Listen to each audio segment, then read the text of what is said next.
చక్కని చందమామ కథలు. పిల్లలు, ఈరోజు చందమామ కథ అత్యాశ. ఒకానొక దేశంలో ఒక పేదవాడు ఉండేవాడు. వాడు చుట్టుపక్కల గ్రామాలన్నీ తిరిగి అడుక్కుంటూ ఉండేవాడు. ఏ పని చేసేవాడు కాదు. పొలాల్లో పనులు జరిగే రోజుల్లో కూలీ జనము తాము తినే దాంట్లోనే కొంచెం వాడికి పెట్టేవారు. ఆ తర్వాత కాలంలో వాడికి ఏం దొరికేది కాదు. ఇళ్ళకు పోయి అడుక్కునేవాడు. ఒక్కోసారి ఇళ్ళ వాళ్ళు ఏమి పెట్టేవారు కాదు.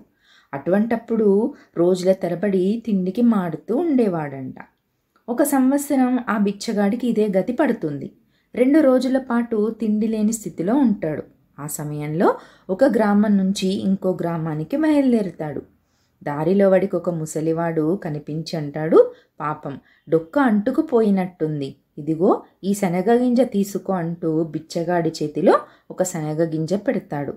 దీంతో కడుపు నిండుతుందా బాబు అంటాడు బిచ్చగాడు. దీన్ని తినేస్తే నీకేం లాభం?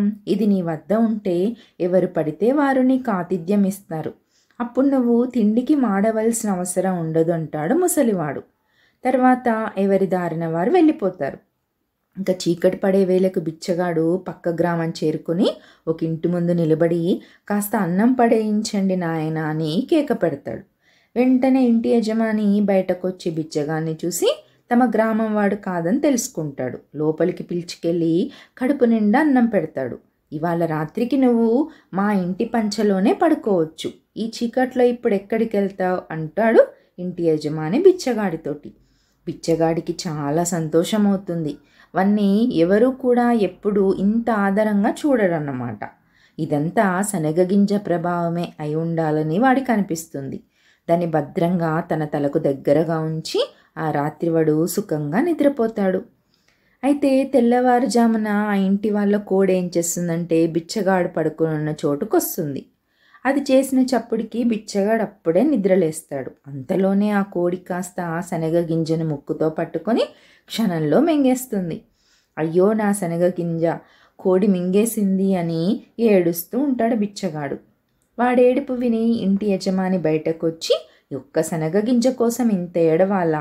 నీకు కిలో గింజలు ఇస్తాను పట్టుకుపో అంటాడు. నాకు అన్ని గింజలు అవసరం లేదు, నా గింజే కావాలి. అది అదృష్టం గల గింజ, దానిని నాకు ఒక సిద్ధుడిచ్చాడు అంటాడు బిచ్చగాడు. అలా అయితే నేనేం చేసేది? ఆ శనగ గింజ కోడి పొట్టలో ఉంది కదా, ఆ కోడిని ఇస్తాను తీసుకుపో అంటాడు ఇంటి యజమాని. కోడిని పట్నంలో అమ్మితే 4 డబ్బులు వస్తాయన్న ఆశతోటి బిచ్చగాడు ఆ కోడిని తీసుకొని ఆ గ్రామం నుంచి బయలుదేరుతాడు. అయితే ఆ రోజు అతను పట్నం చేరుకోలేకపోతాడు. అందుకని ఆ రాత్రికి ఒక ఆసామిని ఆతిథ్యం అడుగుతాడు. ఆ ఆసామి సంతోషంగా ఒప్పుకొని బిచ్చగాడికి భోజనం పెడతాడు. బిచ్చగాడు తన కోడిని పక్కనే పెట్టుకొని పడుకుంటాడు. వాడికి కొంచెం నిద్ర పట్టగానే వాడి కోడి ఏం చేస్తుందంటే ఇంటి వాళ్ళ పెరట్లోకి వెళ్ళి ఇంటి వాళ్ళ కోళ్ళతోటి కోట్లాట పెట్టుకుంటుంది. అవన్నీ ఒక్కటే బిచ్చగాడి కోడిని పొడిచి తరుముతుంటాయి.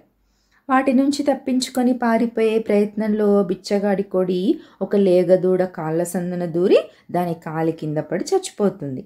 అయ్యో నా కోడి, నా బంగారు కోడని బిచ్చగాడు ఆవేశంగా అరుస్తుంటాడు. వాడికి ఆతిథ్యం ఇచ్చిన వ్యక్తి 2 కోళ్ళు ఇస్తా అన్నా వినడు. ఆ లేగదూడనిమ్మంటాడు. దానికి ఆ వ్యక్తి ఒప్పుకొని లేగదూడని ఇచ్చేస్తాడు. దాన్ని తాడుతో కట్టి తన వెంట తీసుకొని బిచ్చగాడు పట్టణానికి బయలుదేరుతాడు. ఇంకా వాడు పట్టణంలో అడుగు పెట్టే లోపలే సాయంత్రం అవుతుంది. అందుకని ఊరి బయట ఉన్న ఒక పెద్ద లోగిలు చూసుకొని బిచ్చగాడు ధైర్యంగా లోపలికి వెళ్తాడు. ఆ ఇంటి యజమానితో అంటాడు, అయ్యా నేను చాలా దూరం నుంచి వస్తున్నాను. ఈ పట్టణంలో నాకు తెలిసిన వారెవరూ లేరు. ఈ రాత్రికి మీ ఇంట ఉండనిస్తారా అని అడుగుతాడు. దానికి ఇంటి యజమాని ఒప్పుకుంటాడు. ఆ రోజు ఆ ఇంట్లో ఏదో ఒక శుభకార్యం జరుగుతుంది. అందుకని చాలామంది బంధువులు వచ్చుంటారు.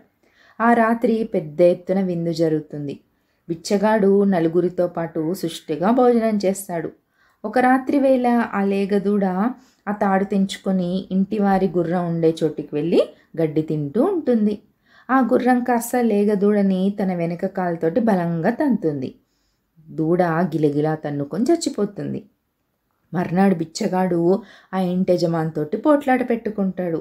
ఇంటి యజమాని సౌమ్యుడు. ఇంటికి వచ్చి ఉన్న బంధువుల మధ్య ఎవడో పరాయివాడితో పోట్లాట ఎందుకని ఆయన బిచ్చగాడికి తన గుర్రాన్ని ఇచ్చేస్తాడు. ఇంకా బిచ్చగాడు ఆ గుర్రానికి వెళ్తూ పట్టణానికి వెళ్తాడు, ఇంకో పట్టణానికి. దారిలో వాడు అనుకుంటాడు, ఇక నా అదృష్టము తిరిగిపోయింది.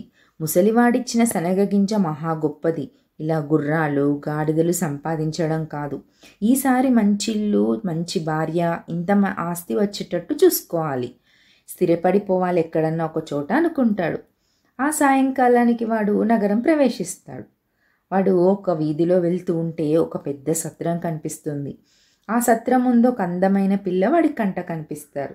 ఆ పిల్లని చూడగానే వాడికి అనిపిస్తుంది అలాంటి భార్య ఉంటే బాగుంటుందని. అందుకే వాడు గుర్రం దిగి సత్రంలోకి వెళ్ళి అక్కడ గుమాస్తాని బస కావాలి అంటాడు. గుమాస్తా బిచ్చగాడికి ఒక గది చూపిస్తాడు. బిచ్చగాడు చూసిన అమ్మాయి ఆ గుమాస్తా కూతురే అన్నమాట. ఆమె తప్ప గుమాస్తాకి ఇంకో సంతానం లేదు. అప్పుడు వాడు అనుకుంటాడు, ఆమెను తాను పెళ్లి చేసుకుంటే తాను కూడా సత్రంలోనే ఉండిపోవచ్చు, ఆ విధంగా ఇల్లు భార్య భోజన సౌకర్యం అన్నీ వస్తాయి నాకు అనుకుంటాడు. ఇంకా బిచ్చగాడు సత్రంలో ప్రవేశిస్తూ గుమాస్తాతో అంటాడు, అయ్యా, నా గుర్రానికి నీరు పెట్టడము దానా వేయడం మొదలైనవి శ్రద్ధతో చూడండి, అది చాలా విలువైన గుర్రం, మామూలు గుర్రాలు లాంటిది కాదు అంటాడు. ఇంకా గుర్రం గురించి దాని యజమాని అంతగా చెప్పాడు కదా అని దాన్ని నీళ్ళ తొట్టి దగ్గరికి గుమాస్తానే స్వయంగా తీసుకెళ్తాడు. అది నీరు తాగినంతసేపు తాగి గుమాస్తా కొంచెం ఏమరపాటుగా ఉన్న సమయంలో బయటకు పరిగెత్తిపోతుంది. గుమాస్తా బిచ్చగాడి వద్దకు చెప్పి జరిగిన సంగతి చెప్తాడు. ఇంకా బిచ్చగాడు ఇంకా పెద్దగా అరుస్తుంటాడు, నేను ముందే చెప్పాను కదా, అంత పొగర, ఆ గుర్రం విలువ నీకేం తెలుసు, దానికోసం నేను నాకున్నదంతా త్యాగం చేశాను, నా గుర్రాన్ని నాకు ఇప్పుడే తెచ్చిపెట్టు, నేను తెల్లవారుతూనే పెద్ద రాజకార్యం మీద వెళ్ళవలసి ఉంది అని అంటాడు. తెల్లవారనివ్వండి, నేనెంత శ్రమ అయినా సరే పడి తమ గుర్రాన్ని వెతికి ఇప్పిస్తాను అని ఎంతగానో బతిమిలాడతాడు. నీ కూతురు కనబడకుండా పోతే తెల్లవారేదాకా ఆగుతావా, నాకు నా గుర్రం అంతకంటే ఎక్కువ అంటాడు బిచ్చగాడు కోపంగా. అయితే ఈ అర్ధరాత్రి నేనేం చేయాలి అంటాడు గుమాస్తా చికాకు పడుతూ. నా గుర్రాన్ని పోగొట్టావు కనుక నీ కూతుర్ని అంటాడు బిచ్చగాడు. గుమాస్తాకు చాలా కోపం వస్తుంది. ఇద్దరూ పెద్దగా అరుచుకుంటూ ఉంటారు. ఇంతలో గుమాస్తా భార్య వచ్చి తన భర్తతో అంటుంది, తప్పంతా మీదే, మీరు ఊరుకోండి, అమ్మాయి ఇష్టపడితే అలాగే చేద్దాం, ఎప్పటికైనా ఒక అయ్య చేతిలో పెట్టక తప్పదు కదా, నేను వెళ్ళి అమ్మాయి ఇష్టం కనుక్కొని వస్తాను, ఈ లోపుగా మీరు పొట్లాడుకోకండి అని చెప్తుంది. బిచ్చగాడు ఇంకా తన అదృష్టం పండిందనుకుంటాడు.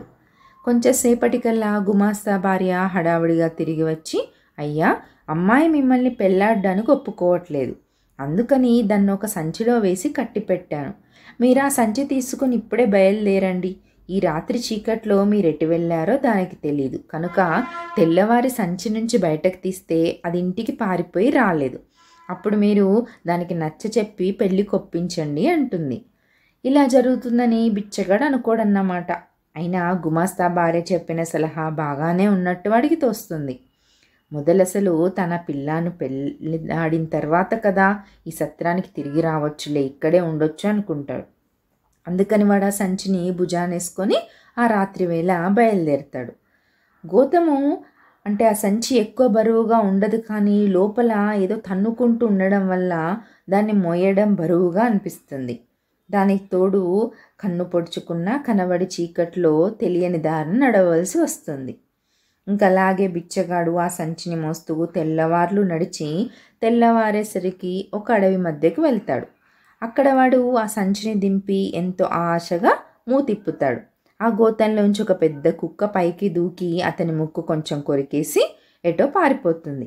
శనగగింజ తెచ్చిన అదృష్టం అంతటితో అయిపోయింది. తెగిపోయిన తన ముక్కుకు చెయ్యి అడ్డం పెట్టుకొని బిచ్చగాడు మళ్ళీ గ్రామాల వెంట తిండి అడుక్కుంటూ తన జీవనయాత్ర సాగిస్తాడంట. పిల్లలు, ఇంతటితోటి కథ కంచికి మనం ఇంటికి.